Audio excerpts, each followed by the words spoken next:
Hello everyone, मैं Shivraj SR nursing classes में आप सभी का स्वागत करता हूं। आज जिस चैप्टर के बारे में या जिस टॉपिक के बारे में अपन डिस्कशन करने वाले हैं वो टॉपिक है ब्लड।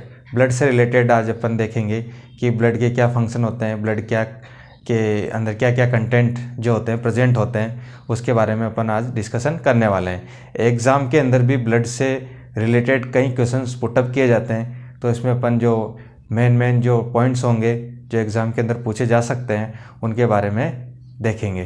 तो ब्लड के बारे में आज अपन डिस्कशन करेंगे कि ब्लड क्या होता है। ऑल ओवर ब्लड की बात करें तो ब्लड जो होता है बॉडी के अंदर हर एक टिश्यू या सेल्स के अंदर प्रेजेंट होता है। यानी कि बॉडी में कहीं भी कट लगाया जाए या कहीं भी अगर इंजरी हो जाती है तो वहाँ से क्या निकलने लग जाता है, ब्लीडिंग होने लग जाती है, ब्लड बाहर निकलने लग जाता है। तो ब्लड कहने का मतलब है हर एक बॉडी के अंदर हर एक सेल्स या हर एक पार्ट के अंदर प्रेजेंट है। ब्लड सर्कुलेशन में रहता है, अपनी पूरी जो बॉडी होती है ह्यूमन बॉडी उसके अंदर ब्लड सर्कुलेट होता हुआ रहता है। ब्लड एक तरीके से एक टाइप का टिश्यू होता है। ब्लड एक क्या है, टिश्यू है। किस टाइप का टिश्यू है? Liquid connective tissue. ब्लड एक लिक्विड कनेक्टिव टिश्यू होता है जो कि पूरी बॉडी के अंदर एक जगह से दूसरी जगह सर्कुलेट होता हुआ रहता है। एक और है lymph also connective tissue. Lymph भी ब्लड का ही पार्ट है जो कि लिक्विड कनेक्टिव टिश्यू से मिलकर बनता है। अगर बात करें लिम्फ की तो अगर ब्लड में से आरबीसी और प्लेटलेट्स रिमूव कर दी जाए तो बचा हुआ जो पार्ट रहता है वो क्या रहता है? लिम्फ। तो लिम्फ भी क्या होता है? Liquid connective tissue. एग्जाम के अंदर पूछ लिया जाए कि ब्लड क्या है, कौन से टाइप का टिश्यू है, तो कनेक्टिव टिश्यू होता है, लिक्विड कनेक्टिव टिश्यू। लिम्फ के बारे में पूछ लिया जाए तो लिम्फ भी क्या है? ब्लड का ही पार्ट है। ये भी क्या होता है? एक कनेक्टिव टिश्यू होता है। ब्लड को आप ह्यूमन बॉडी का रिवर भी कह सकते हो। यानी कि रिवर जो नदी होती है, जिस तरीके से नदी बहती हुई रहती है, सेम उसी तरीके से ह्यूमन बॉडी के अंदर जो ब्लड होता है वो सर्कुलेट होता हुआ रहता है, यानी पूरी बॉडी के अंदर बहता हुआ रहता है। इस कारण से इसको रिवर ऑफ ह्यूमन बॉडी भी कहते हैं। किसको? ब्लड को। तो रिवर ऑफ ह्यूमन बॉडी। जो ब्लड होता है 7% बॉडी वेट, यानी कि बॉडी के अंदर जो ब्लड प्रेजेंट है वो ह्यूमन बॉडी वेट का 7% पार्ट बनाता है। यानी कि 7% वेट जो होता है वो किसका होता है? ब्लड का, उस ह्यूमन बॉडी की वेट का। अगर किसी पर्सन का 70 kg वेट है तो उसकी बॉडी के अंदर लगभग 5 to 6 लीटर ब्लड प्रेजेंट होता है। यानी कि ब्लड वॉल्यूम जो होता है वो कितना होता है? 5 to 6 लीटर। कितने पर्सन में? 70 kg के पर्सन में लगभग 5 से 6 लीटर ब्लड प्रेजेंट होता है। ये क्वेश्चन भी एग्जाम के अंदर पुटअप हो जाता है कि एक हेल्दी पर्सन के अंदर कितना ब्लड वॉल्यूम प्रेजेंट होता है। एक एडल्ट पर्सन में, हेल्दी पर्सन है, उसके अंदर कितना ब्लड वॉल्यूम प्रेजेंट होता है? तो कितना होता है? 5 to 6 लीटर। और वेटेज में पूछे कितना वेट कितना परसेंटेज में होता है, यानी कि तो ब्लड कितना बनाता है? 7%। बॉडी वेट का 7% पार्ट ओनली ब्लड का होता है। नेक्स्ट, इट कैरीज, यानी कि ब्लड भी कुछ जो होता है कैरी करता है। ब्लड बॉडी के अंदर बहता हुआ रहता है, ब्लड जो होता है सर्कुलेशन में रहता है, तो ये क्या करता है? कुछ कैरी करता है। यानी कि ब्लड का भी कुछ फंक्शन है।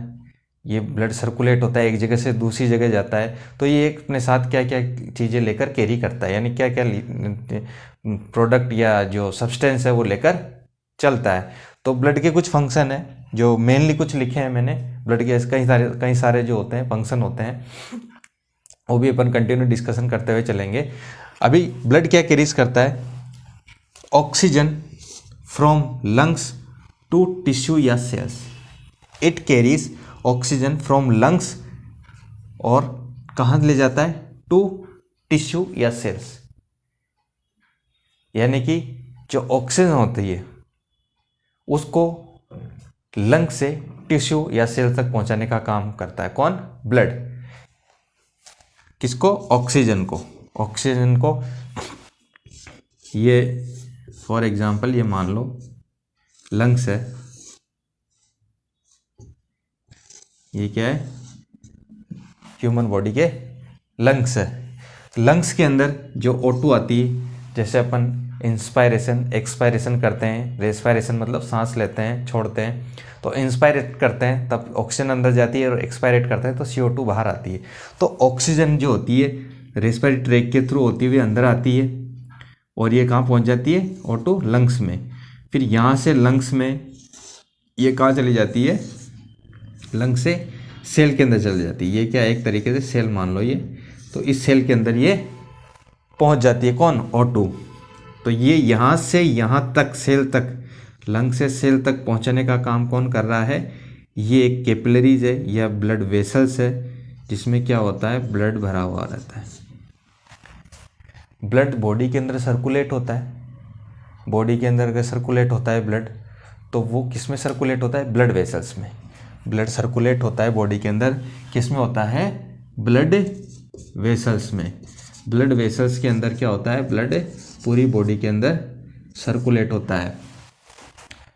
पूरी ह्यूमन बॉडी के अंदर एक नेटवर्क है किसका, ब्लड वेसल्स का, जिसमें ब्लड पूरी बॉडी के अंदर सर्कुलेट होता है। तो ब्लड वेसल्स मेजरली 2 टाइप की होती है, एक तो होती है आर्टरी, एक तो होती है आर्टरी और एक होती है वेन। 2 टाइप की होती है, एक होती है आर्टरी, एक होती है वेन। आर्टरी जो होती है वो O2 ब्लड को यानी कि ऑक्सीजनेटेड ब्लड को कैरी करती है। किसको कैरी करती है, ऑक्सीजनेटेड ब्लड को, ऑक्सीजनेटेड ब्लड, ऑक्सीजनेटेड ब्लड को क्या करती है, कैरी करती है कौन, आर्टरी। जबकि जो वेन होती है, ब्लड वेसल्स जो होती है वेन, वो करती है डीऑक्सीजनेटेड, डीऑक्सीजनेटेड।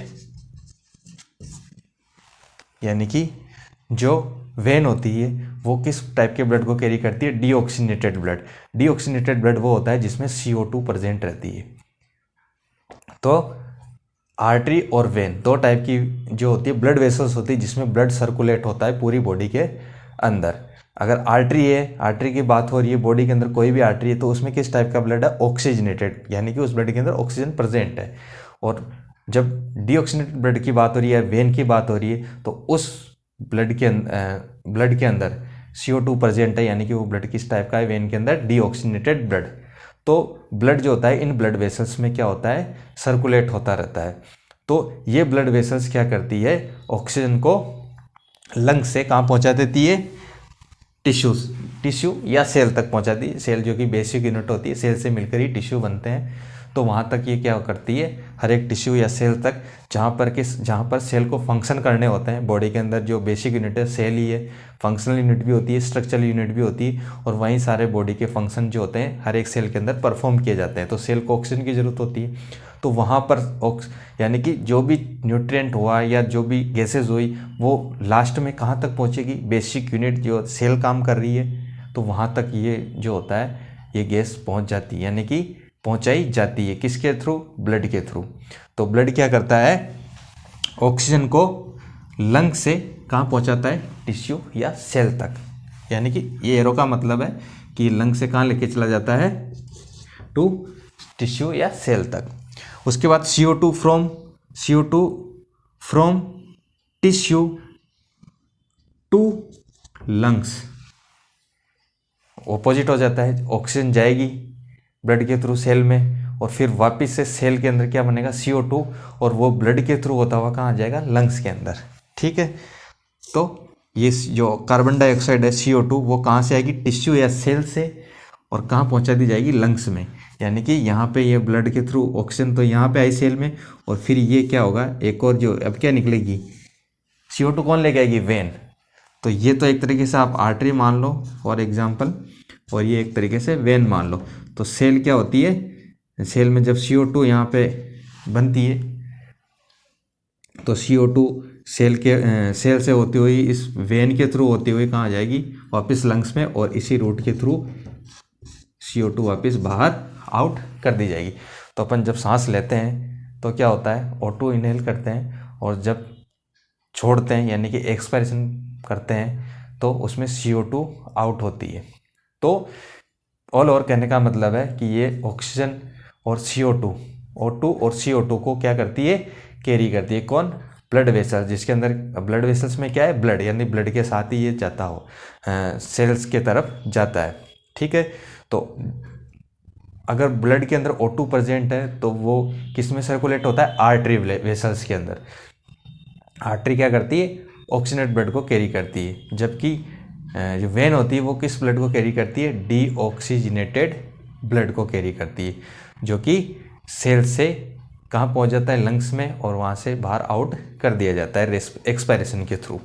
ठीक है, तो ये CO2 को लेके जाएगी कौन, ब्लड टिश्यू से लंग्स तक। ठीक उसी तरीके से जो न्यूट्रेंट होते हैं, न्यूट्रेंट जो होते हैं वो कहाँ से, एलिमेंट्री ट्रैक से कहाँ पे चले जाएंगे, सेल्स या टिश्यू तक।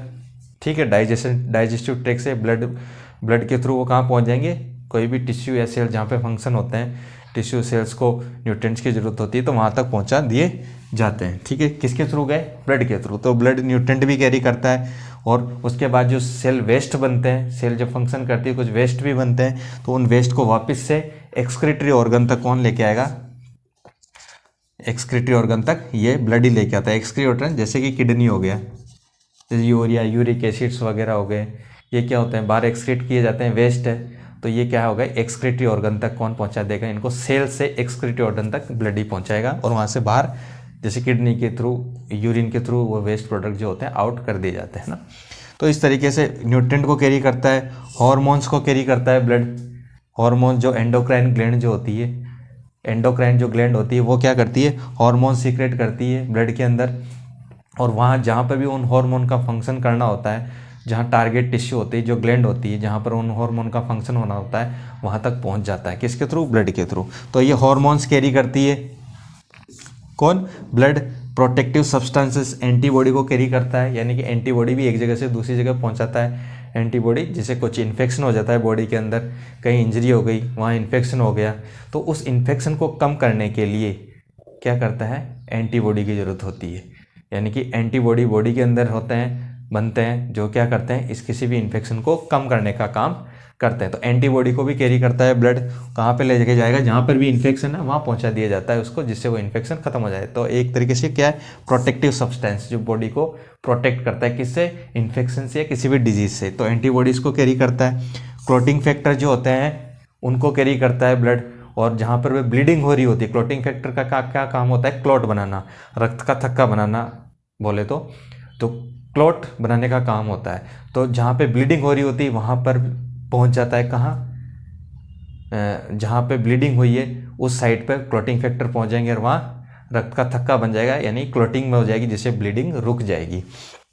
तो क्लॉटिंग फैक्टर को कैरी करता है। और ऑल अदर गैसेस, इलेक्ट्रोलाइट्स हो गए, मिनरल साल्ट्स हो गए, कई सारी बॉडी के अंदर प्रेजेंट है, वो क्या कहाँ चले जाते हैं, सेल्स के, जहाँ पर भी सेल्स के पास जाना होता है, डिफरेंट पार्ट्स की बॉडी सेल्स होती है, वहाँ पर वो पहुँचा दिए जाते हैं। कौन जो भी न्यूट्रिएंट या प्रोडक्ट या गैसेस जिनकी बात अपन कर रहे हैं, या वेस्टेज जो बाहर बॉडी के थ्रू आउट होते हैं। तो ये सारी ऑल ओवर बात करें तो ब्लड जो होता है एक जगह से दूसरी जगह किसी भी चीज़ को, किसी भी सब्सटेंस को पहुंचाने का काम कौन करता है, ब्लड। यानी कि एक जगह से दूसरी जगह ब्लड ही क्या करता है, डिफरेंट पार्ट्स की जो बॉडी सेल्स होता है उसको कम्युनिकेट करता है। सेल्स तो उठ के आ नहीं सकती, तो क्या करता है, ब्लड में से जितनी भी सेल्स जो होती है उनमें जितने भी फंक्शन हो रहे हैं उसको, सेल्स को किसकी ज़रूरत है, और सेल से क्या वेस्ट बना है उनको बाहर निकालना, और सेल को जिनकी ज़रूरत है वहाँ तक पहुँचाना, वो काम होता है किसका, ब्लड का। जब किसी को कुछ दिक्कत आती है, कोई डिजीज़ हो जाती है, कोई इन्फेक्शन हो जाता है, तो क्या किया जाता है, ब्लड टेस्ट किया जाता है। ब्लड के अंदर रूटीन जो टेस्ट करते हैं ब्लड के अंदर, तो ब्लड के अंदर टेस्ट में इन चीज़ों का लेवल देखा जाता है। जैसे अपन ने देखा, हार्मोन्स आते हैं, न्यूट्रिएंट्स आते हैं, गैसेस आती है, इलेक्ट्रोलाइट्स आते हैं, ये सब क्या है, बॉडी के अंदर जो ब्लड होता है उसमें प्रेजेंट होते हैं, और उन्हीं के अंदर उन चीज़ों को डिटेक्ट किया जाता है कि कितनी मात्रा में, कि इनका लेवल कितना है, अगर बढ़ गया तो इन्फेक्शन तो नहीं हो गया। तो बॉडी के ब्लड के अंदर कई सारी चीज़ें प्रेजेंट होती है, ऑल ओवर जो चीज़ें हैं वो सब ब्लड में प्रेजेंट है, क्योंकि ब्लड ही क्या करता है, कम्युनिकेट कर रहा है, एक जगह से दूसरी जगह चीज़ों को पहुंचाने का काम कर रहा है। तो ब्लड क्या करता है, ये सब चीज़ों को क्या करता है, कैरी करता है, ये सब चीज़ें उसके अंदर प्रेजेंट होती है। जब किसी बीमारी या किसी इन्फेक्शन के अंदर उन चीज़ों को उसमें डिटेक्ट किया जाता है कि ब्लड के अंदर, ब्लड टेस्ट करते हैं नॉर्मली, वहाँ से ब्लड वेन से लेते हैं ब्लड, वेसल से ब्लड निकाला जाता है और उसको लैब के अंदर टेस्टिंग के लिए भेज दिया जाता है। जब उनका लेवल देखा जाता है कि नॉर्मल लेवल से ज़्यादा है तो पता चलता है कि इसको ये इन्फेक्शन है, जो भी है उसके अंदर ब्लड टेस्ट के अंदर वो चीज़ें डिटेक्ट होती है। तो उनके अंदर जो प्रेजेंट कंटेंट है उन्हीं चीज़ों को अपन देखते हैं। तो ब्लड के अंदर कई सारी चीज़ें होती है जो प्रेजेंट होती है। तो ये ब्लड के कुछ फंक्शन थे। नॉर्मली इसके अंदर एग्ज़ाम के अंदर एक इम्पोर्टेंट है बॉडी वेट का कितना परसेंटेज ब्लड बनाता है। अगर किसी ह्यूमन का इतना वेट है तो उसमें कितना ब्लड हो सकता है। तो इस तरीके के क्वेश्चन एग्जाम के अंदर पुटअप हो सकते हैं। तो ये होता है ब्लड, और ये ब्लड के कुछ फंक्शन जो होता है बॉडी के अंदर ब्लड सर्कुलेट होता है उसके। ये देख लीजिए, आप नोट डाउन कर लीजिए इनको।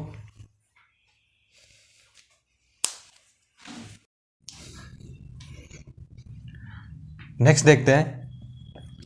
नेक्स्ट आता है इसमें फिजिकल प्रॉपर्टीज, यानी कि ब्लड की जो फिजिकल प्रॉपर्टी है वो क्या है। ब्लड का कलर कैसा होता है, ब्लड का वॉल्यूम कितना होता है, पीएच क्या होती है, टेम्परेचर क्या होता है, वो सब अपन देखते हैं। ये भी एक इम्पोर्टेंट स्पेशल पॉइंट्स है यहाँ पर, जो कि अंदर एग्जाम के अंदर इनमें से क्वेश्चन पुटअप हो सकते हैं। कलर, जो ब्लड का जो कलर होता है, जैसा कि आप सभी को पता है कि जब ब्लीडिंग होती है तो कलर जो होता है ब्लड का कौन सा होता है, रेड टाइप का होता है, रेड ब्लीडिंग होती है। लेकिन स्पेसिफिकली कभी कभी पूछ लिया जाता है कि आर्टेरियल ब्लड का कलर कौन सा होता है और वीनस ब्लड का कलर कौन सा होता है।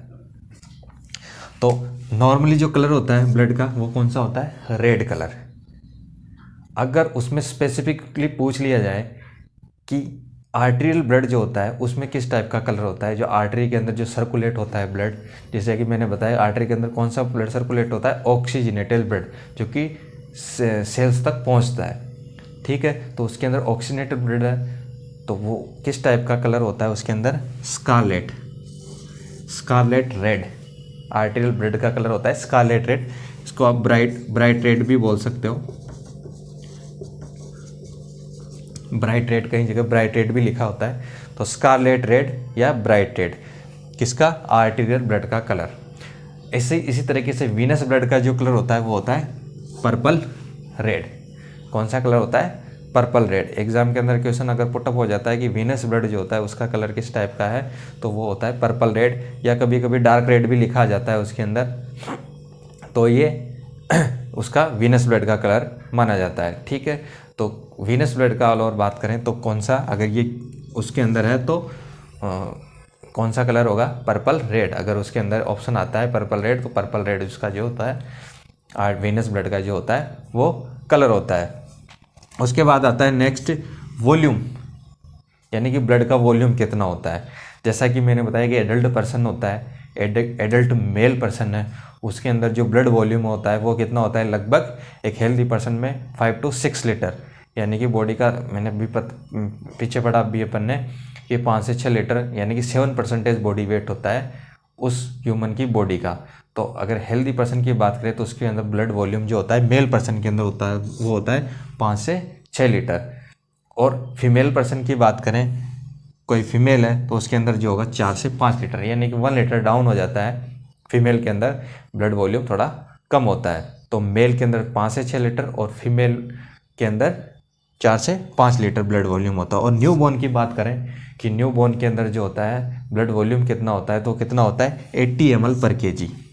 ये क्वेश्चन इंपॉर्टेंट है, ये क्वेश्चन एग्जाम में पूछा भी गया हुआ है कि न्यू बॉर्न के अंदर ब्लड वॉल्यूम जो होता है वो कितना होता है। तो यहाँ पर न्यू बॉर्न की बात करें तो ब्लड वॉल्यूम कितना होता है 80 ml पर kg। ये पर kg याद रखना, जितना kg का बच्चा होगा उतना ही उसके अंदर ब्लड वॉल्यूम प्रेजेंट होता है। तो न्यू बॉर्न के अंदर 80 ml पर kg। विस्कोसिटी की बात करें, विस्कोसिटी मतलब थिकनेस, जो गाढ़ापन जो होता है वो कितना है, कोई चीज़ या कोई सब्सटेंस, कोई सॉल्यूशन जो है वो गाढ़ा कितना है, उसकी विस्कोसिटी की बात कर रहे हैं अपन, गाढ़ेपन की, थिकनेस। तो ब्लड की जो थिकनेस है वो जो वाटर होता है, जो नॉर्मल पानी होता है उससे 5 टाइम्स यानी कि 5 गुना ज़्यादा है। वाटर जितना मोटा है या जितना पतला है, जो भी उसकी बात करें, उसकी जितनी थिकनेस है वाटर की, उससे 5 गुना थिकनेस किसकी होती है, अपने ह्यूमन बॉडी के अंदर प्रेजेंट ब्लड की, तो 5 टाइम्स मोर देन वाटर इसकी थिकनेस होती है, इसमें अंदर गाढ़ापन होता है ब्लड के अंदर। पीएच की बात करें तो पीएच जो होती है 7.35 टू 7.45 ब्लड की पीएच होती है। 7.35 टू 7.45 ब्लड की पीएच होती है। पीएच होता है एक तरीके से, pH potential of hydrogen ion, potential of hydrogen ion. इसके अंदर पीएच मतलब पोटेंशियल ऑफ हाइड्रोजन आयन, यानी कि हाइड्रोजन आयन की इसके अंदर मात्रा देखी जाती है कि हाइड्रोजन आयन की पोटेंशियलिटी कितनी है। उस हिसाब से एक स्केल बनाई गई है किसी भी फ्लूइड के अंदर। पीएच जो होता है, कोई भी सॉल्यूशन है उसकी पीएच देखते हैं अपन। ह्यूमन बॉडी के अंदर भी कई सीक्रेशंस होते हैं, कई फ्लूइड प्रेजेंट है, उनकी सबकी अलग अलग पीएच प्रेजेंट होती है। तो पोटेंशियल ऑफ हाइड्रोजन आयन होता है, इसके अंदर एक स्केल बनती है, यहाँ पे एक स्केल होती है, इस तरीके से स्केल बनती है जिसको 0 से 14 तक डिनोट करते हैं। 0 से 14 तक इसकी मार्किंग की जाती है। बीच में 7 दिया जाता है, 1 2 3 4 5 6 8 9 10 11 12 13 और एक 14। तो इस तरीके से इसकी मार्किंग होती है। तो पीएच स्केल को 0 से 14 तक देखते हैं, इसकी स्केल बनाई जाती है। और इसके बेस पर इस पर क्या होता है कि ये जो बीच वाला पॉइंट है जहाँ पर 7 है, ये न्यूट्रल पॉइंट माना जाता है। कौन सा है? न्यूट्रल है। और लेस देन 7 वो क्या है? एसिड। और मोर देन 7 वो क्या है? एल्केलाइन। एल्केलाइन, ये इसको बेस भी बोलते हैं। तो कोई फ्लूइड, कोई सॉल्यूशन, वो एसिड है या बेस है, वो एसिड है या बेस है, वो इस स्केल से पता चलता है। अगर किसी सॉल्यूशन की या किसी फ्लूइड की पीएच लेस देन 7 आ रही है तो वो क्या होगा? एसिडिक होगा। और मोर देन 7 आ रही है तो वो क्या होगा? एल्केलाई फ्लूइड होगा, या अम्ल या क्षार जिसको बोलते हैं, वो यही है। तो वो पीएच स्केल से देखते हैं कि इसमें पोटेंशियलिटी ऑफ हाइड्रोजन आयन कितना है। तो लेस देन 7 अगर उसकी मार्किंग आती है तो वो एसिडिक फ्लूइड है, और मोर देन 7 आता है 14 तक तो वो कौन सा फ्लूइड है? एल्केलाइन फ्लूइड है। इसके अंदर जो होता है 7 जो नंबर है, यानी 7 जो पॉइंट है, वो मार्किंग वो न्यूट्रल होती है। एक तरीके से जो प्योर वाटर होता है वो उसकी जो पीएच होती है वो लगभग 7 के आसपास होती है, 7 नहीं होती। तो वो क्या होता है? न्यूट्रल होता है, जो प्योर वाटर होता है।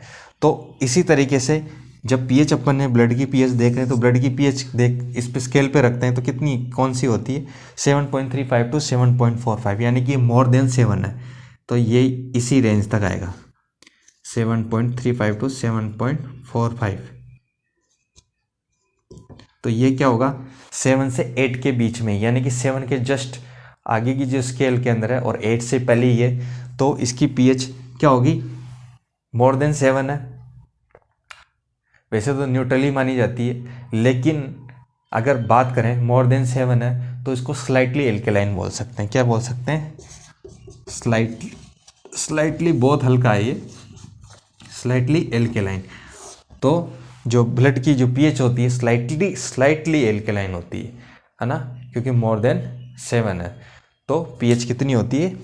7.35 टू 7.45। ये भी क्वेश्चन जो होता है एग्जाम के अंदर पुटअप हो जाता है कभी कभी कि ब्लड की पीएच कितनी होती है। ऐसे यूरिन की होती है, ऐसे सभी जो बॉडी के अंदर फ्लूइड प्रेजेंट है उनकी सबकी पीएच अलग अलग होती है। किसी की एसिडिक है, किसी की एल्केलाइन है, तो अलग अलग जो होती है पीएच स्केल के अंदर देखकर उसके रखते हैं। तो ये होता है pH, potential of hydrogen ion, और इस स्केल से उसकी पीएच देखी जाती है। नेक्स्ट जो इसका टेम्परेचर होता है ब्लड का जो टेम्परेचर होता है, नॉर्मल जो टेम्परेचर ब्लड का माना जाता है, जैसे ह्यूमन बॉडी का जो टेम्परेचर होता है वही ब्लड का टेम्परेचर होता है, लेकिन स्लाइटली जो ब्लड टेम्परेचर जो होता है 30.7.5 देखते हैं अपन, 0.5 जो होता है बड़ा हुआ रहता है। यानी कि ब्लड का जो नॉर्मल जो टेम्परेचर है वो कितना है? 37.5 डिग्री सेंटीग्रेड या सेल्सियस 37.5 डिग्री। और इसका जो टेम्परेचर है वो बॉडी का जो टेम्परेचर होता है वो उससे थोड़ा ज़्यादा होता है। बॉडी का टेम्परेचर नॉर्मल कितना होता है, जो ह्यूमन बॉडी का जो टेम्परेचर होता है वो भी देख लेते हैं अपन। बॉडी टेम्परेचर, ये तो था ब्लड टेम्परेचर और बॉडी टेम्परेचर 37 डिग्री सेल्सियस। तो यानी कि जो टेम्परेचर है वो लगभग बराबर ही है बॉडी का और ब्लड का। ब्लड का 37.5 डिग्री सेंटीग्रेड और बॉडी का जो होता है 37 डिग्री सेंटीग्रेड। तो ये क्या है, ब्लड का टेम्परेचर है और ये ह्यूमन बॉडी का टेम्परेचर है। उसके बाद में कहीं सारे क्वेश्चन जो होते हैं टेम्परेचर से रिलेटेड पूछ लेते हैं। एक जैसे कि रूम टेम्परेचर से भी रिलेटेड क्वेश्चन आ जाता है। तो रूम टेम्परेचर जो होता है 24 डिग्री सेंटीग्रेड। कितना होता है रूम टेम्परेचर? 24 degree centigrade. ये भी क्वेश्चन जो होता है एग्जाम के अंदर कई बार पूछ लिया जाता है। तो ये रूम टेम्परेचर जो होता है 24 डिग्री सेंटीग्रेड होगा। तो ये जो होता है फिजिकल प्रॉपर्टीज़ है किसकी? ब्लड की। यानी कि ब्लड वॉल्यूम कितना होता है, ब्लड का कलर कैसा होता है, ब्लड की पीएच कितनी होती है, विस्कोसिटी कैसी होती है ब्लड की। तो ये क्वेश्चन जो जनरल क्वेश्चन है ये भी कई बार एग्जाम के अंदर पुटअप हो जाते हैं। तो ये कुछ स्पेशल पॉइंट्स हैं जो ब्लड की प्रॉपर्टीज़ को शो करते हैं। ये आप इनको नोट डाउन कर लीजिए।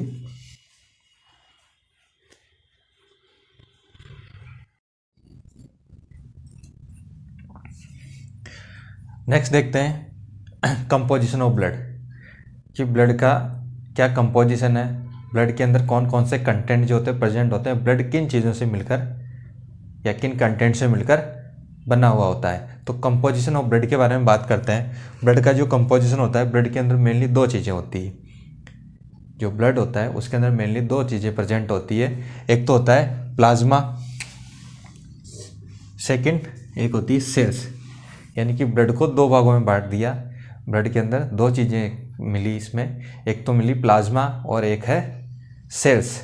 जो प्लाज्मा होता है ब्लड के अंदर प्रेजेंट वो लगभग 55% जो होता है ब्लड का पार्ट बनाता है। यानी कि 55% प्लाज्मा प्रेजेंट होता है ब्लड के अंदर। और सेकंड जो सेल्स होती है वो 45% में प्रेजेंट होती है। यानी कि प्लाज्मा की मात्रा ज़्यादा है, सेल्स की मात्रा कम है। 55% सेल्स 55% प्लाज्मा है और 45% जो होती है सेल्स प्रेजेंट होती है किसमें? ब्लड के अंदर। अब इसके अंदर अपन वन बाय वन एक एक चीज़ देखेंगे। इसके अंदर पहले प्लाज्मा की बात करते हैं। प्लाज्मा जो होता है एक तरीके से ब्लड में present straw coloured transparent fluid होता है। जो स्ट्रॉ होती है उसके कलर का जो होता है ट्रांसपेरेंट फ्लूइड है। यानी ट्रांसपेरेंट मतलब जिस चीज़ के क्रॉस में अपन देख सकते हैं यानी कि आर पार देख सकते हैं उसको बोलते हैं ट्रांसपेरेंस। तो ये एक ट्रांसपेरेंट फ्लूइड है, स्ट्रॉ कलर्ड फ्लूइड होता है। स्ट्रॉ कलर्ड एक तरीके से येलो कलर्ड का है। अगर देखते हैं तो एक तरीके से ये किस कलर का दिखता है? प्लाज्मा येलो टाइप जो होता है उस टाइप का कलर है इसका, किसका? प्लाज्मा का। तो ये स्ट्रॉ कलर्ड ट्रांसपेरेंट फ्लूइड होता है प्लाज्मा, ब्लड के अंदर जो प्रेजेंट होता है। प्लाज्मा को अगर देखें तो 55% जो प्लाज्मा है उसके अंदर और क्या क्या चीज़ें जो होती है प्रेजेंट होती है। प्लाज्मा के अंदर सबसे ज़्यादा वाटर प्रेजेंट होता है। यानी कि 90 से 92% प्लाज्मा में भी 90 से 92% क्या होता है? ओनली वाटर प्रेजेंट होता है। और जो बाकी के अगर 90 से 92% अगर वाटर प्रेजेंट है उसमें, तो बाकी जो 8% बचे हैं 92 के बाद में 8% जो रिमेनिंग है उसके अंदर जो 7% है वो ओनली क्या प्रेजेंट होता है? Plasma protein. किसमें? प्लाज्मा के अंदर 7% प्लाज्मा प्रोटीन प्रेजेंट होता है। प्लाज्मा प्रोटीन में 3 टाइप के प्लाज्मा प्रोटीन आते हैं। एक तो होता है एल्ब्यूमिन, एक होता है ग्लोब्यूलिन, एक होता है फाइब्रिनोजन। 3 टाइप के प्लाज्मा प्रोटीन है, एल्ब्यूमिन, ग्लोब्यूलिन और एक फाइब्रिनोजन। ये प्लाज्मा प्रोटीन है।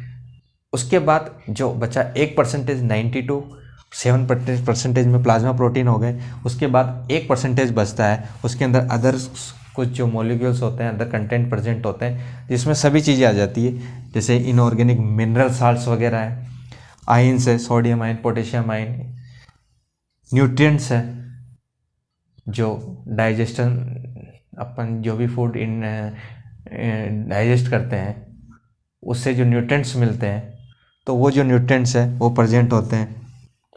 जो कार्बोहाइड्रेट, प्रोटीन, फैट, जिनके स्मॉल मॉलिक्यूल्स होते हैं जो बाद में डाइजेस्ट होकर टूट जाते हैं, जैसे कि अमाइनो एसिड्स हो गया, लिपिड्स हो गए, ठीक है। तो ये जो न्यूट्रिएंट्स है, जैसे मोनोसेकेराइड्स हो गए, जो शुगर जो होती है, कार्बोहाइड्रेट जो होता है स्मॉल मॉलिक्यूल में टूटता है। तो ये जो होते हैं न्यूट्रिएंट्स, ये प्रेजेंट होते हैं। हॉर्मोन्स प्रेजेंट होते हैं, गैसेस प्रेजेंट होती है, और वेस्ट प्रोडक्ट जो सेल के द्वारा बनते हैं, जो अपन ने पीछे भी देखा है कि सेल के क्या क्या फंक्शन होते हैं, सेल क्या जो ब्लड जो होता है क्या क्या कैरी करता है। तो ये सब चीज़ें ब्लड के अंदर ही देख लेते हैं कि ब्लड ये चीज़ें कैरी कर रहा था, ये सब चीज़।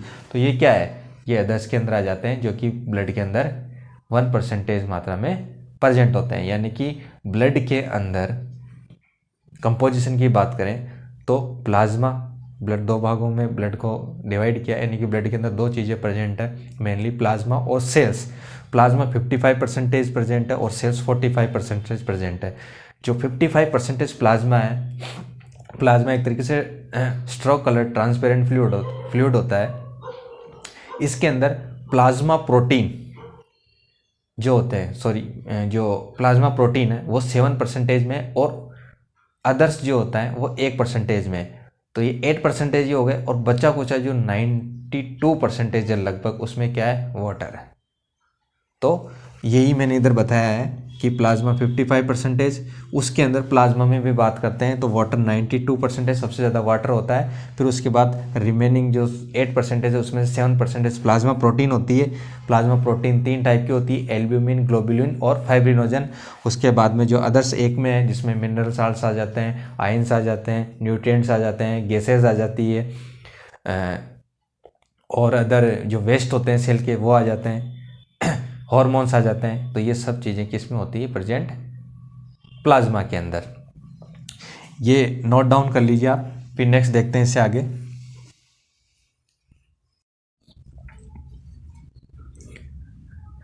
नेक्स्ट देखते हैं, इसमें देख रहे थे अपन जैसे कंपोजिशन ऑफ ब्लड, जो आगे इसके जो ब्लड का कंपोजिशन है वो एक तो प्लाज्मा था और एक सेल था। अब इसके अंदर जो प्लाज्मा है, जिसके अपन ने अभी टाइप देखे कि प्लाज्मा के अंदर कौन कौन से जो कंटेंट है वो प्रेजेंट है। अब उन कंटेंट के बारे में अपन डिस्क्रिप्शन में इसके अंदर देखते हैं कि वो जो कंटेंट है उनका क्या रोल है, क्या फंक्शन होता है बॉडी के अंदर। जो एल्ब्यूमिन है प्लाज्मा के अंदर, सबसे ज़्यादा तो वाटर है, 90 से 92% कितना है, वाटर जो है 90 से 92% प्रेजेंट है, ठीक है। उसके बाद में जो 7% प्रेजेंट है प्लाज्मा प्रोटीन, 7% जो है प्लाज्मा प्रोटीन, जो अपन ने भी देखा इस कितना है, 7% प्लाज्मा प्रोटीन। अब उस प्लाज्मा प्रोटीन के अंदर भी 3 टाइप के प्रोटीन है, एक तो है एल्ब्यूमिन, एक है ग्लोबुलिन, एक है फाइब्रिनोजन। तो जो 7% में जो प्लाज्मा प्रोटीन है उसमें जो ग्लोबुलिन एल्ब्यूमिन जो प्रोटीन है वो मोस्ट एबंडेंट प्रोटीन है, यानी कि सबसे ज़्यादा जो प्लाज्मा प्रोटीन है इन तीनों में से सबसे ज़्यादा जो प्रेजेंट होता है वो होता है एल्ब्यूमिन। कौन सा प्रोटीन, एल्ब्यूमिन। कितना होता है, 4% एल्ब्यूमिन प्लाज्मा प्रोटीन होता है। इसका जो प्रोडक्शन होता है या इसका जो प्रोड्यूसन, जहाँ पर ये जो एल्ब्यूमिन जो है जहाँ पर ये प्रोड्यूस्ड होता है वो जगह कौन सी, लीवर। यानी कि इसका फॉर्मेशन कहाँ पर होता है, इस एल्ब्यूमिन प्लाज्मा प्रोटीन का लीवर के द्वारा ये बनता है। ये सबसे ज़्यादा प्रेजेंट होता है तीनों प्लाज्मा प्रोटीन में से, सबसे ज़्यादा 4% एल्ब्यूमिन प्लाज्मा प्रोटीन प्रेजेंट होता है। इसका जो मेन फंक्शन है वो होता है मेंटेन नॉर्मल ऑस्मोटिक प्रेशर।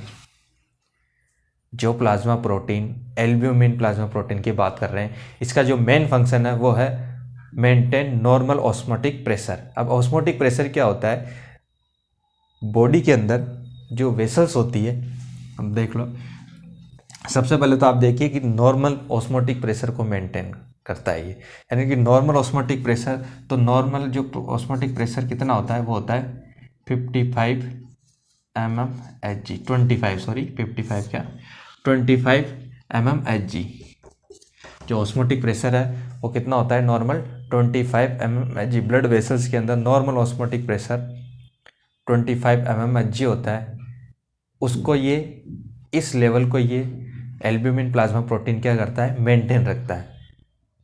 अब इसमें क्या होता है, इसके मेंटेनेंस से ये होता है कि अगर प्लाज्मा प्रोटीन जो एल्ब्यूमिन है, अगर इसका लेवल बढ़ जाए या कम हो जाए, तो मान लो ये ब्लड वेसल्स हैं, ये ब्लड वेसल्स, ठीक है, इसमें इस वेसल्स के अंदर, ब्लड वेसल्स में क्या सर्कुलेट हो रहा है, ब्लड सर्कुलेट हो रहा है, और इसमें क्या है, ऑस्मोटिक प्रेशर है। क्या है, ऑस्मोटिक प्रेशर किसके अंदर, ब्लड वेसल्स के अंदर। और ब्लड वेसल्स के चारों तरफ क्या है, ये सेल्स है। क्या होती है, सेल है। आउटर वेसल्स के चारों तरफ जो आउटर एरिया है, उसके बाहर की तरफ क्या हो रही, ये सेल्स है सब। सेल्स के बीच में क्या होता है, फ्लूइड भरा होता है, इंटरस्टिशियल फ्लूइड बोलते हैं जिनको, सेल्स के बीच में होता है इंटरस्टिशियल फ्लूइड, जो कि सेल्स के बीचों में, एक सेल, दो सेल, तीन सेल, चार सेल, उनके जो बीच में जो फ्लूइड भरा हुआ है वो है इंटरस्टिशियल फ्लूइड, यानी कि सेल के बाहर ये फ्लूइड भरा हुआ है। ठीक है, यहाँ पर ये फ्लूइड है, ठीक है, इंटरस्टिशियल फ्लूइड। और यहाँ क्या है, ब्लड सर्कुलेट हो रहा है, और इसके अंदर क्या है, ऑस्मोटिक प्रेशर, किसके अंदर, ब्लड वेसल्स के अंदर, जो कि ऑस्मोटिक प्रेशर को कौन मेंटेन कर रहा है, एल्ब्यूमिन प्लाज्मा प्रोटीन, जो कि 25 mmHg है नॉर्मल ऑस्मोटिक प्रेशर। तो क्या होता है, जब प्लाज्मा प्रोटीन या एल्ब्यूमिन, जो कि प्लाज्मा प्रोटीन है, उसका लेवल अगर कम हो जाता है, यानी कि इसका लेवल अगर मेंटेन कर रहा है नॉर्मल ऑस्मोटिक प्रेशर को, अगर एल्ब्यूमिन का जो लेवल है, एल्ब्यूमिन का जो लेवल है कम हो जाए, एल्ब्यूमिन लेवल अगर डिक्रीज हो जाता है, तो क्या होता है, जो ऑस्मोटिक प्रेशर जो यहाँ ब्लड वेसल्स के अंदर जो मेंटेन है वो नहीं रहेगा, यानी कि यहाँ का जो ऑस्मोटिक प्रेशर होगा क्या होगा, कम हो जाएगा। अब ब्लड वेसल्स के अंदर जैसे ऑस्मोटिक प्रेशर होगा, तो क्या ऑस्मोटिक प्रेशर का क्या काम होता है, ब्लड वेसल्स के अंदर ये ब्लड को क्या करता है, बाहर से, यानी कि जो फ्लूइड जो है यहाँ पर, इससे क्या करता है, कैपिलरी जो एंड होती है, जहाँ पर टिश्यू के पास जो ब्लड वेसल्स जाती है, तो लास्ट में स्मॉल कैपिलरीज बन जाती है, तो वहाँ पर ये क्या करता है, ऑस्मोटिक प्रेशर इस फ्लूइड को अंदर खींचता है। क्या करता है, बाहर जो फ्लूइड है, इंटरस्टिशियल फ्लूइड, इस फ्लूइड को क्या करता है, ये अंदर पुल करवाता है, यानी कि ऑस्मोटिक प्रेशर ब्लड वेसल्स के अंदर, सेल्स के चारों तरफ जो फ्लूइड भरा हुआ है, ब्लड वेसल्स के बाहर जो फ्लूइड भरा हुआ है, उसको क्या करता है, अंदर की ओर खींचता है।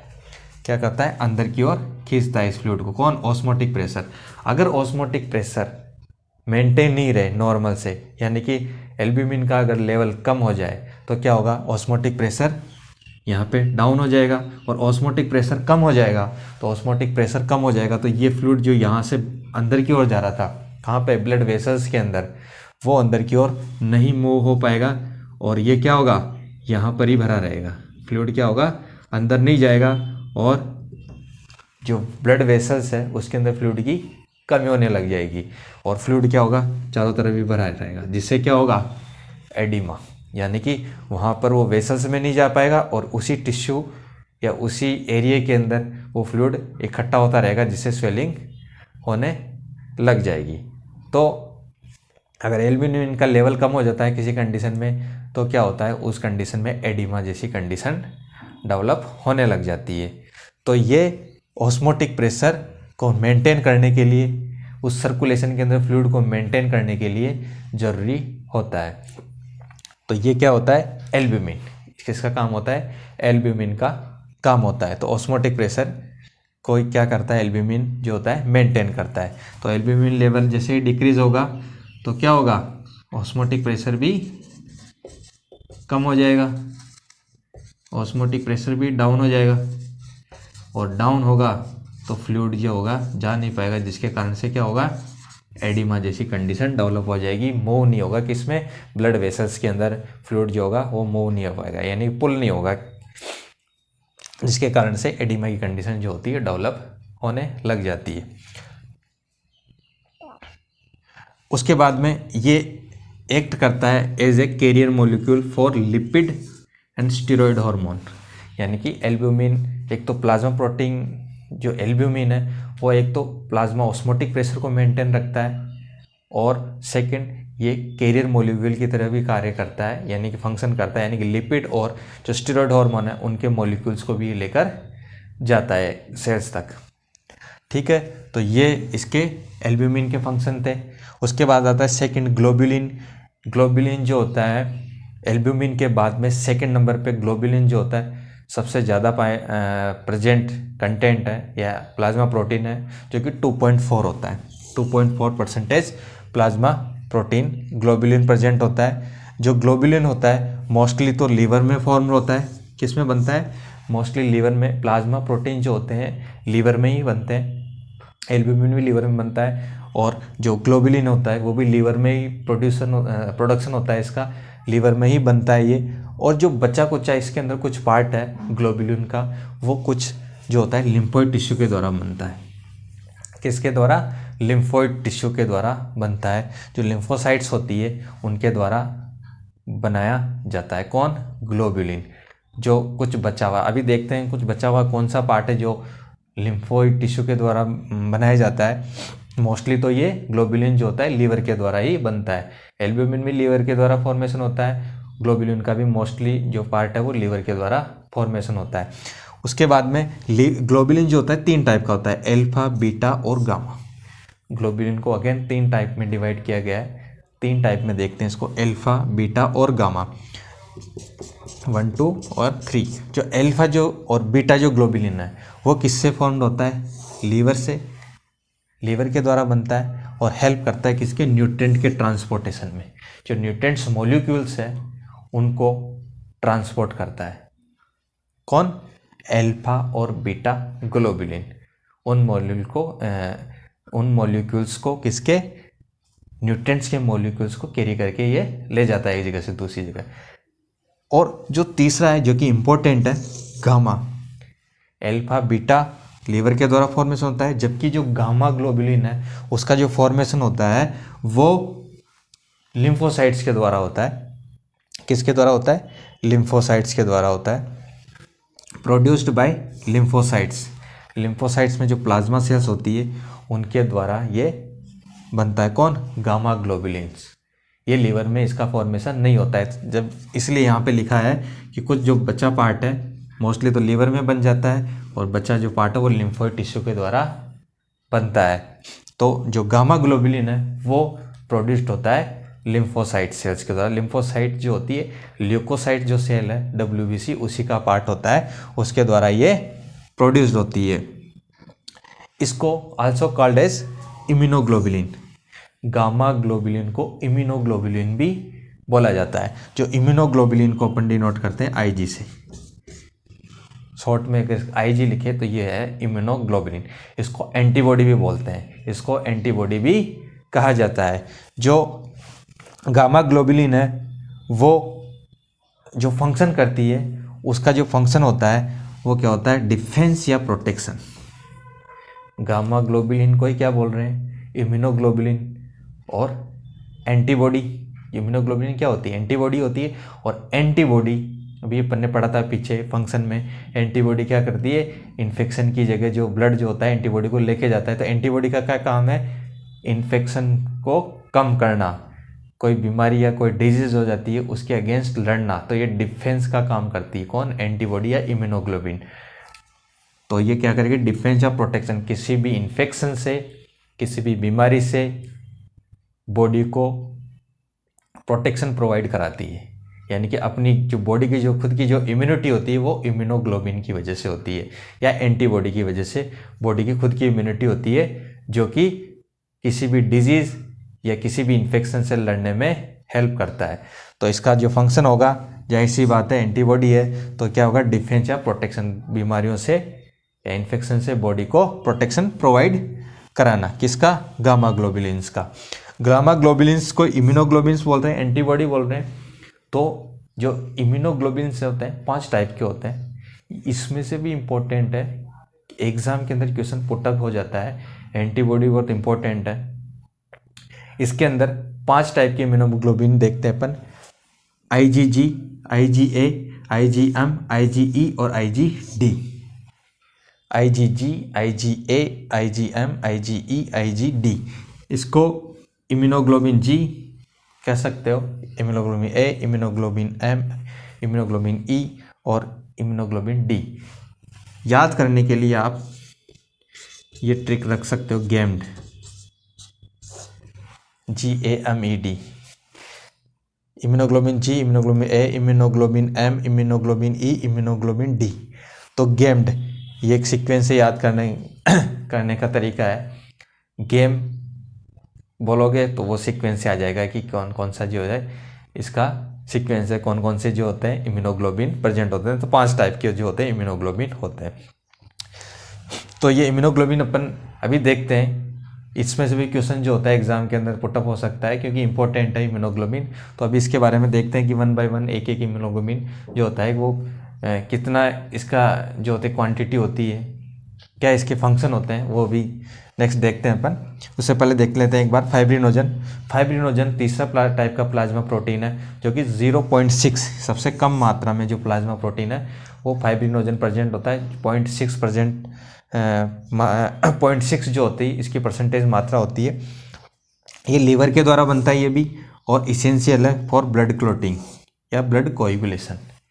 फाइब्रिनोजन जो प्लाज्मा प्रोटीन है तीसरा, वो क्या काम करता है, किसके लिए ज़रूरी है, लीवर के द्वारा बनता है, और किस लिए ज़रूरी है ये, ब्लड क्लोटिंग के लिए, यानी कि जहाँ कहीं ब्लीडिंग होती है तो ब्लड क्लोटिंग, रक्त का थक्का या ब्लड क्लोटिंग बनाने में ये हेल्प करता है। कौन? फाइब्रिनोजन। तो ये 3 टाइप के प्लाज्मा प्रोटीन अभी अपन ने देखे, एल्ब्यूमिन, ग्लोबुलिन और फाइब्रिनोजन। तो ये तीनों जो होते हैं प्लाज्मा के अंदर प्रेजेंट होते हैं। इनको देख लीजिए, इनको नोट डाउन कर लीजिए।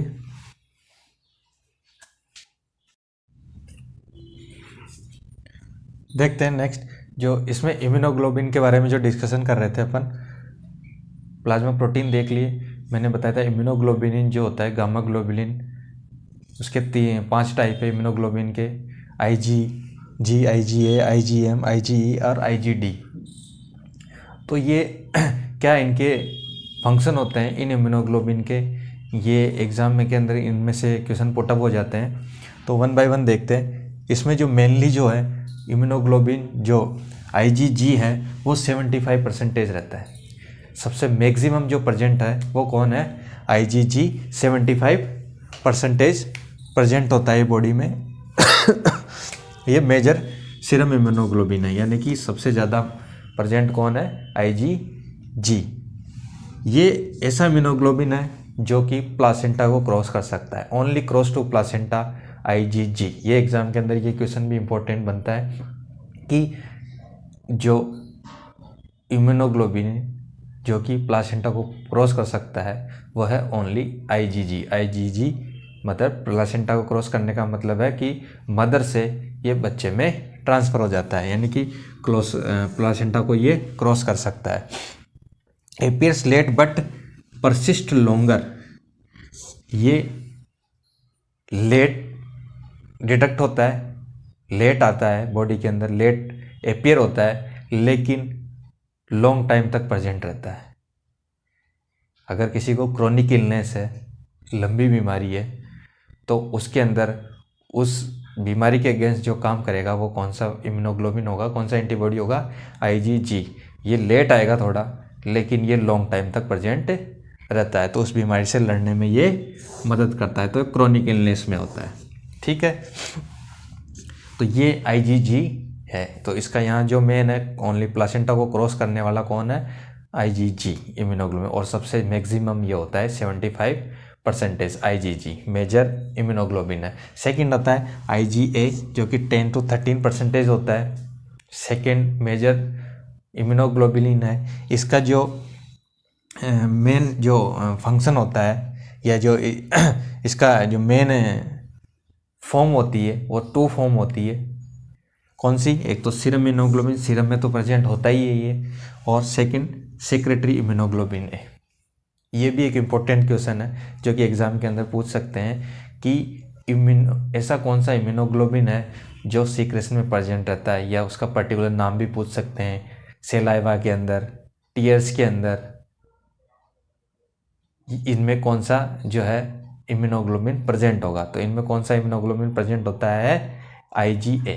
तो ये सेकेंड मेजर इम्यूनोग्लोबिन है। ये 2 फॉर्म में होता है, सेक्रेटरी सीरम के अंदर प्रेजेंट रहता है, और जो सीक्रेशंस होते हैं बॉडी के अंदर उनमें प्रेजेंट होता है, जैसे कि ब्रेस्ट मिल्क, सेलाइवा, टीयर्स और इंटेस्टाइन। ये कुछ सीक्रेशंस है जिसके अंदर, और म्यूकोजा हो गया, म्यूकस हो गया, उसके अंदर इनमें कौन सा इम्यूनोग्लोबिन प्रेजेंट रहता है, IgA। अभी क्वेश्चन आ जाता है कि ब्रेस्ट मिल्क के किस टाइप का इम्यूनोग्लोबिन प्रेजेंट है, तो IgA उसके अंदर प्रेजेंट होता है। कौन, IgA। थर्ड आता है IgM। तीसरे नंबर का जो इम्यूनोग्लोबिन है, ये 5 to 8% होता है। इसकी जो क्वांटिटी होती है ओनली 5 to 8% ही ये प्रेजेंट होता है। But first to response in early infection, जैसे ही इन्फेक्शन होता है पहले रेस्पॉन्स कौन करता है, IgM। पहले देखा था अपने IgG के बारे में, देख रहे हैं IgG जो होता है ये रेस्पॉन्स लेट करता है, ये लेट आता है लेकिन लॉन्ग टाइम तक प्रेजेंट रहता है। कौन, IgG। और IgM जैसे ही इन्फेक्शन होता है बॉडी के अंदर, तो फर्स्ट कौन सा एंटीबॉडी, कौन सा इम्यूनोग्लोबिन प्रेजेंट होता है, कौन आ जाता है तुरंत, IgM। ठीक है, तो यानी कि एक्यूट इलनेस के अंदर सबसे पहले जो रेस्पॉन्स करेगा, या इन्फेक्शन के अंदर अर्ली जो रेस्पॉन्स करता है जैसे इन्फेक्शन होता है, तो कौन सा अपीयर हो जाता है, IgM। ये भी इंपॉर्टेंट, इनमें से भी कुछ भी पूछा जा सकता है कि कौन सा लेट रेस्पॉन्स करता है, कौन सा कंटिन्यू लॉन्ग टाइम तक रहता है, कौन अर्ली रेस्पॉन्स करता है। ये क्वेश्चन इनमें बन सकते हैं। तो IgM जैसे इन्फेक्शन होता है अर्ली रेस्पॉन्स करता है, और एक्यूट इलनेस के अंदर इसका रोल होता है। IgE सबसे कम मात्रा में होता है, सबसे कम मात्रा में अगर प्रेजेंट है तो वो IG होता है, और सबसे ज़्यादा मैक्सिमम IgG, और सबसे कम वो IgE। ये कब अपीयर होता है, हाइपर सेंसिटिव होती है, एलर्जिक रिएक्शन होती है बॉडी के अंदर, हाइपर सेंसिटिविटी या एलर्जिक रिएक्शन हो तो कौन सा इम्यूनोग्लोबिन प्रेजेंट होता है, वहाँ पे IgE इम्यूनोग्लोबिन प्रेजेंट होगा जब हाइपर सेंसिटिव हो, एलर्जिक रिएक्शन होगी तो। और सबसे कम होता है, ये सबसे मिनिमम यही होता है, कौन सा, IgE, और सबसे मैक्सिमम IgG। इसमें भी कोई क्वेश्चन आए तो इसका ये हो जाएगा सबसे मैक्सिमम IgG। उसके बाद आता है IgD। ये डिफ्रेंशिएशन ऑफ जो लिम्फोसाइट्स है उसके डिफ्रेंशिएशन में ये आता है, कौन, IgD। तो ये कुछ फंक्शन है इसके अंदर, IgG, IgA और IgM बहुत इंपॉर्टेंट है। इसी के अंदर से क्वेश्चन बनता है IgG, IgA, और मोस्टली 2 ही से बनता है, IgG और IgA, और इनमें से भी पूछ सकते हैं, ये भी इम्पोर्टेंट है, तो आप इनको देख लीजिए। नेक्स्ट इसमें जो प्लाज्मा का जो लास्ट कंटेंट था, जिसमें अदर्स जो थे, अपन ने प्लाज्मा प्रोटीन देख लिए, उसके बाद जो 1% में था अदर्स जो था वो उसके अंदर आता है inorganic salt and ions. Sodium हो गया, सोडियम, पोटेशियम, कैल्शियम, मैग्नीशियम, ये बाइकार्बोनेट, ये सभी जो होते हैं सॉल्ट्स जो होते हैं या आयंस जो होते हैं वो किस में आते हैं, अदर्स के अंदर प्रेजेंट होते हैं। इन सभी का अलग अलग पर्टिकुलर कुछ फंक्शन भी होता है। ये सभी जो होते हैं एक तरीके से रोल करते हैं, जैसे नर्व इम्पल्स हो गया, नर्व इम्पल्स जो होते हैं, नर्व जो लेके जाती है उनमें इनका रोल होता है, नर्व इम्पल्स कंडक्शन में इनका रोल होता है, मसल्स कॉन्ट्रैक्शन में इनका रोल होता है। तो इन साल्ट्स का ये जो आयन है इनका क्या होता है, ये बॉडी के अंदर ये इस तरीके की इनका क्या होता है, रोल होता है, ये हेल्प करते हैं।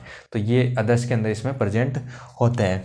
न्यूट्रिएंट्स हो गए, एमाइनो एसिड्स हो गए, मोनोसैकेराइड्स हो गए, जो न्यूट्रिएंट्स के जो कंटेंट है, न्यूट्रिएंट्स जो होते हैं वो प्रेजेंट होते हैं। इसमें एक चीज़ देखते हैं, जो शुगर होता है, नॉर्मल शुगर लेवल वो होता है 72, इधर लिख लेते हैं साइड में,